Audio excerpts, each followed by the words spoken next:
So I've been using the Oppo Find N6 for a few weeks now, and after my unboxing video a couple weeks back, it's now finally time to deep dive into every aspect of this very well thought out foldable. As mentioned in my unboxing, this phone includes everything you could want in its box, and you'd hope so since it costs around $1,900 US. I mean, it does undercut the competition since it only comes in a single 512 gig variant. And while it is available globally, it's limited to just Asian markets, so no European release this time around, unless you import one of course. But it is available in Australia and New Zealand, but over there it jumps up to around $2,300. So for that price, is it actually worth it? Well, it's probably my favorite looking foldable, so that's a good start. It has a similar design language compared to previous Oppo foldables with that circular camera island, which doesn't stick out all that much. And because of its placement, there is no wobble when on a flat surface. I have it in stellar titanium, but there's also a blossom orange color option. The completely flat backplate is made from aircraft grade fiber, which is thinner and stronger than standard glass, but there's no official glass protection on the back. And while I absolutely love the silver grey finish, it does pick up a fair amount of fingerprint smudges. The color-matched side rails are made from aluminum and are also flat, which matches the flat cover screen that's protected by nano crystal glass. And to top things off, this foldable goes beyond most foldables since it's now protected against dust too, thanks to that IP56, 58 and IP59 dust and water certification.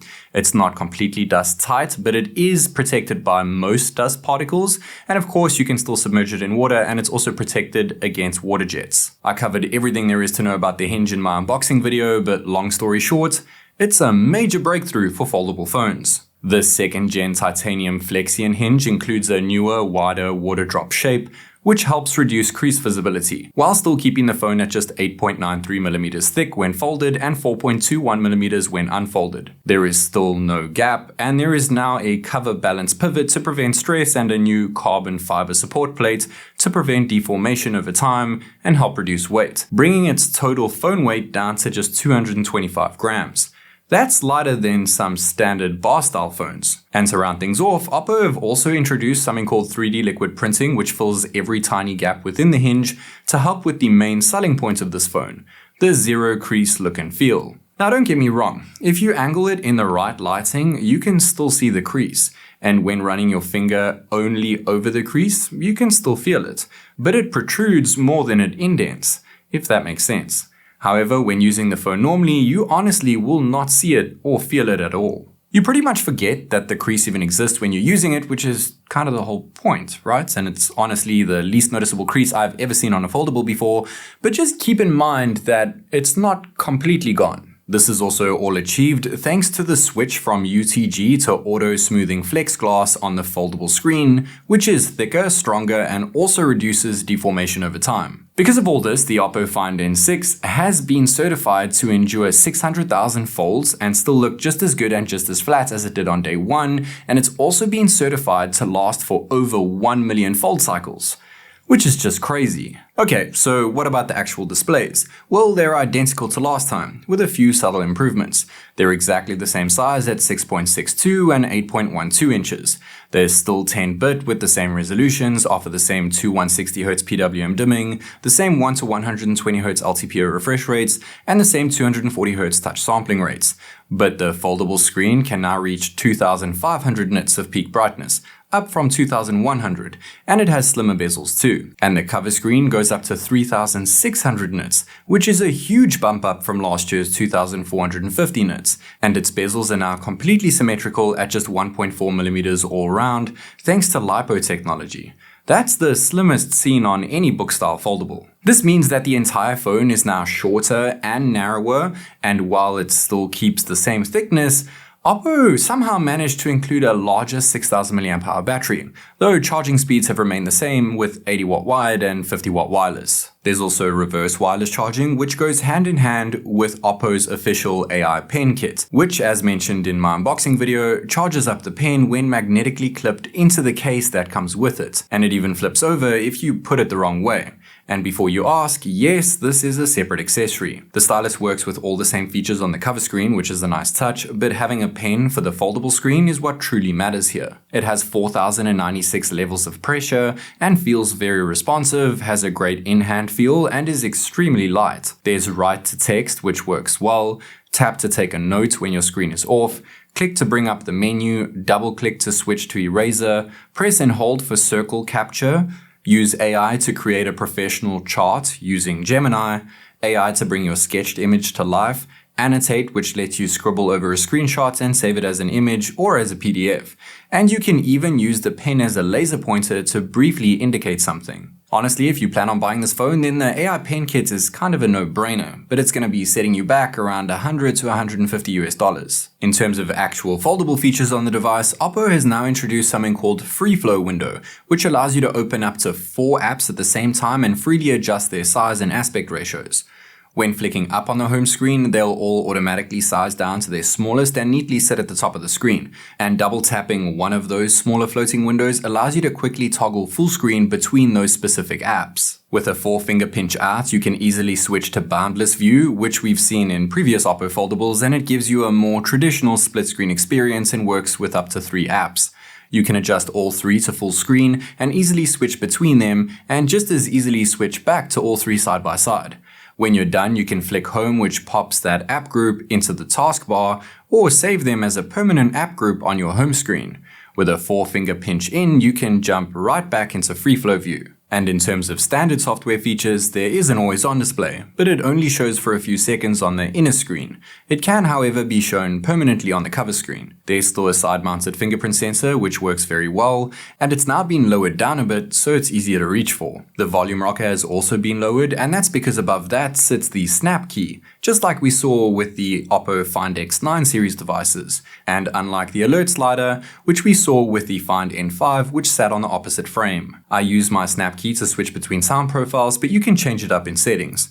One of the options is Mindspace, just like we've seen with other recent Oppo devices, and it works hand in hand with Google Gemini to find screenshots and voice memos you've saved within the Mindspace app. You also get all your typical AI features too, and since it's global, all of Google's goodies are baked in, like Google Discover to the left of the home screen, Circle to search using the navigation bar, and Gemini using a gesture from the bottom corner, and of course Gemini Live as well. Hi, I'm Gemini. We're about to go live, where you can explore complex topics or ideas just by talking. It ships with ColorOS 16 over Android 16, and Oppo are promising 5 years of major Android updates and 6 years of security patches. There's also iOS integration for file sharing and an enhanced Mac and PC Connect support mode, which is always good to see. It also includes, of course, dual SIM 5G as well as eSIM, and you also get a USB 3.2 port. We still get 16 gigs of LPDDR5X RAM, but now there's faster UFS 4.1 storage, and thankfully we get the latest flagship Qualcomm chipset, the Snapdragon 8 Elite Gen 5. However, this is using the 7-core variant. It keeps the 2 prime cores and just drops one of the performance cores, leading to a slight dip in multi-core performance in favor of efficiency and cooling. All the cores are clocked at the same speed and the GPU is exactly the same too, so I doubt you'd notice any difference, even when playing games. There's a new cooling system with better thermal management, and while there isn't exactly a dedicated vapor chamber for the chipset, I never noticed the device ever getting too hot. There is, however, a dedicated vapor chamber for the camera system. And this brings us to the final part of this video. The cameras. Have they improved? And do they actually produce flagship-looking results? Well, there's a set of new 20 megapixel selfie cameras, and they're the same on both displays. There's also a new 200 megapixel HP5 main camera on the back, but it has the same exact sensor size and aperture as last year's Find N5, so it's still smaller in size when compared to the Find N3. The 3x optical zoom periscope is the exact same 50 megapixel J5 sensor we saw last year, so it's also smaller than the Find N3's. But now the ultra-wide also relies on a 50 megapixel J5, which is a huge step up from last year's 8 megapixel sensor, but it's still smaller in size when compared to the Find N3. Oh, and yes, I almost forgot. It now also uses the exact same true color camera as seen in the Find X9 series devices. So while images aren't exactly picture perfect, there is better white balance and color accuracy across all the sensors.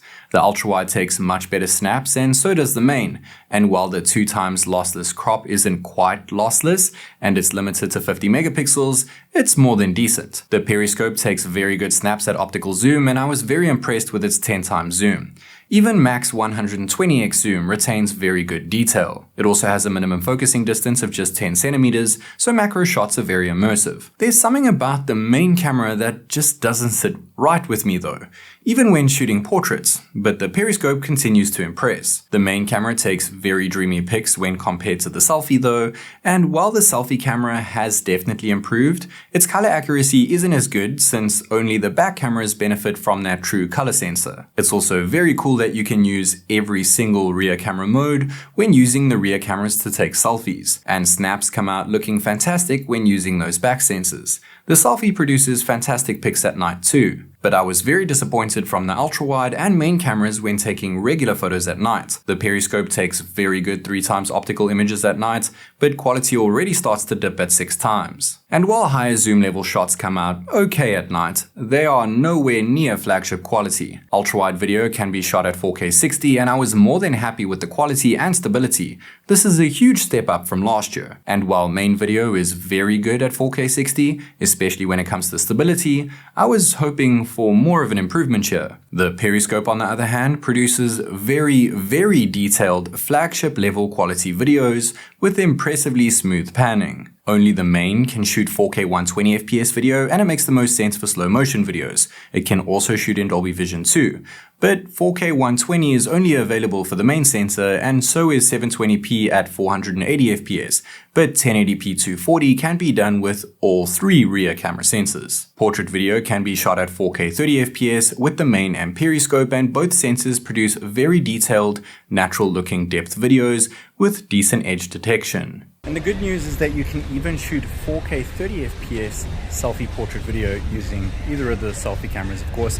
So let me know your thoughts on the video performance as well as the microphone quality. The selfie can only shoot 30fps video even when dropped to 1080p, and while it looks decent, it struggles to handle background exposure correctly. That hardly matters though, since the rear sensors can be used for 4K 60fps selfie videos and look very good. There is a bit of color inconsistency though. And while those rear cameras take fantastic selfie videos at night, the actual selfie cameras take average looking videos in a dim lit situation. The ultra-wide takes great video at night in terms of stability and decent detail, but light noise isn't handled the best, and there is a bit of shuddering too. And while the main sensor steps things up in terms of exposure, light noise handling is just as bad and shuddering is still very much visible. Using the periscope to film at night leaves you with acceptable detail, but noise grain is noticeable, light noise is still an issue, and panning sometimes feels like we're moving frame by frame. So in case you were wondering, that's the catch.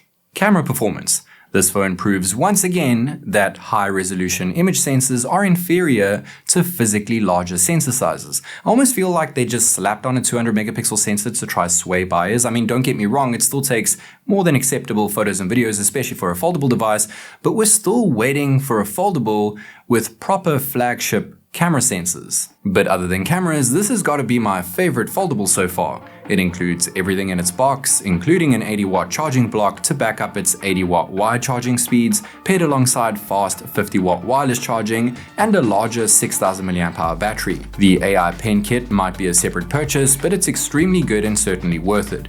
Foldable features are on another level, and ColorOS is still one of my favorite software skins around. Performance is optimized very well, and things are more efficient and kept cooler due to new thermal management and a flagship level 7-core Snapdragon 8 Elite Gen 5 chipset paired with faster RAM and storage. The cover screen is now a lot brighter and brings the slimmest bezels seen on a foldable. The inner display is brighter too and is made from a better material, which helps give you that zero crease look and feel. The crease is still there, but it's the least noticeable crease around. The hinge has seen major improvements, and so has the overall build quality. It's now lighter, it's just as thin, it looks absolutely stunning, and it's cheaper than the competition in certain regions. Other than the cameras, availability is the only real thing holding this phone back. That said, this is no doubt the best foldable on the market. For now, because I'm pretty sure other brands will be taking notes. As always, this is TechNick, and I'll catch you in the next one.